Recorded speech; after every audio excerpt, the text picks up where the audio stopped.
આજે તો બનાવી દીધો મહાપ્રસાદ, કારણ કે આપણે રોજ સાંજે આરતી કરીએ છીએ અંબે માની, તેથી આજે મહાપ્રસાદનું અમારું આયોજન હતું. અને જુઓ, આરતીનો સમય થઈ ગયો અને આજે અમારા 150-200 માણસ આવ્યા હતા. અને જુઓ, આરતી થાય છે અને જોઈ લો માતાજીનું મંદિર પણ.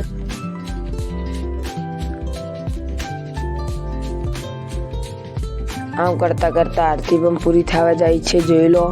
અને મહાપ્રસાદ હવે વેચવાની વારી આવી. મને મહાપ્રસાદ શૂટ કરવાનો ટાઈમ નહોતો મળ્યો, એટલી બધી ગળદી હતી.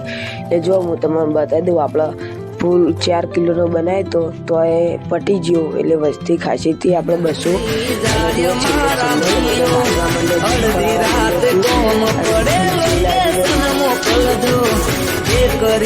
હાજર થઈ જાય મારા ભાઈઓ, અમારી કોપી કરી હકશો પણ બરાબર.